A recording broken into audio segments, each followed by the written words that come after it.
চৰকাৰৰ ভুল নীতিৰ পৰিণতি হ'ল কালি সোণাপুৰৰ ঘটনা। এইখন চৰকাৰে হিমন্ত বিশ্ব শৰ্মাৰ চৰকাৰে যি ধৰণে উচ্ছেদ কৰিছে তাক কেতিয়াও কোনো কাৰণতে কোনো বিবেকবান গণতান্ত্ৰিক মানুহে সমৰ্থন কৰিব নোৱাৰে। কাৰণ তাত তেওঁলোকক নটিচ দিয়া হৈছিল নে নাই আগতে উচ্ছেদ কৰাৰ আগতে, আৰু তেতিয়া মানুহবিলাকে বেদখল কৰা কিমান দিন হ'ল। গতিকে মানুহখিনিক তাত হঠাৎ আৰু এইটো অমানৱীয় ইনহিউমেন ট্ৰিটমেণ্ট, এনেকুৱা ধৰণৰ অমানৱীয় কাৰ্যকলাপক কোনো মানুহে সমৰ্থন কৰিব নোৱাৰে।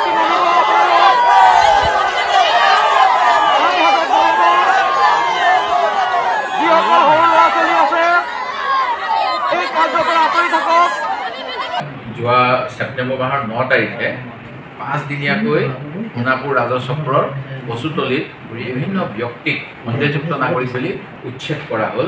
এতিয়া তেখেতসকলে 10 বছৰতকৈ অধিক কাল ধৰি তাত আছিল আৰু তেখেতসকলে বিভিন্ন মানুহৰ পৰা মাটি বাৰী কিনি লৈছিল। গতিকে মই আচৰিত হৈছোঁ, এহাতেদি চৰকাৰে কয় যে কোনো ধৰণৰ ভূমি বেদখল হৈ থকা নাই, তেতিয়াহ'লে কি তেওঁলোকে কিনি লোৱা মাটিৰ পৰা এই মানুহখিনিক কিবা কাৰণত উচ্ছেদ কৰিলে নেকি? এই ক্ষেত্ৰত মই অসম চৰকাৰৰ পৰা, ৰাজহ বিভাগৰ পৰা, মুখ্য সচিবৰ পৰা, মুখ্যমন্ত্ৰীৰ পৰা সকলোৰে পৰা এটা স্পষ্টীকৰণ বিচাৰিছোঁ।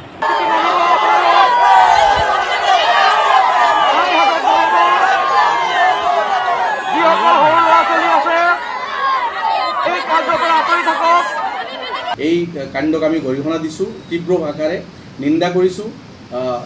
এই অত্যাচাৰ জুলুম এইবিলাক বন্ধ কৰিব লাগে। মুখ্যমন্ত্ৰীৰ প্ৰতি আহ্বান থাকিল, এইসকল মানুহ আজি 50-60 বছৰৰ পৰা তাতে বসবাস কৰি আছে। তাতে স্কুল আছে, অনুষ্ঠান আছে, গভৰ্ণমেণ্ট ৰোড বনাইছে, আপোনালোকে ইলেক্ট্ৰিফিকেশ্যন আপোনালোকে কৰিছে। এই গোটেইখিনি ব্যৱস্থা আজি বিজেপি চৰকাৰ 8 বছৰৰ পৰা বিজেপিৰ চৰকাৰ চলি আছে। ইয়াৰ আগত কংগ্ৰেছৰ চৰকাৰ আছিল।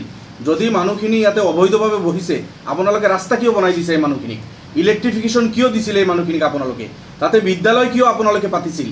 এই সবখিনি সুবিধা একফালে দি মানুহখিনিক হাত বাউলি মাতি আনি তাতে বহাৰ আপোনালোকে সুবিধা দিছে, আনফালে এতিয়া মানুহখিনিৰ ঘৰ বাৰী ভাঙি দিছে।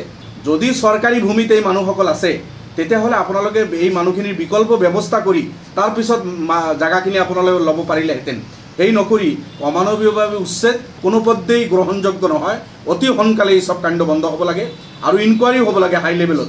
কাউৰী বা চৰাই চিৰিকটিৰ বাঁহ যদি কোনোবা ভাঙি দিয়ে, সেইসকলে ওলাই আহে আক্ৰমণ কৰাৰ কাৰণে। যে এইসকল মানুহ গৰীব মানুহ, দুখীয়া মানুহ, তেখেতসকলে পৰিশ্ৰমী মানুহ, পৰিশ্ৰম কৰি মূৰৰ ঘাম ভৰিত পেলাই তেখেতসকলে 2 টকা উপাৰ্জন কৰি নিজে পৰিশ্ৰম কৰি ঘৰ বাৰী বনাইছে, ল'ৰা ছোৱালীক পোহপাল দি আছে।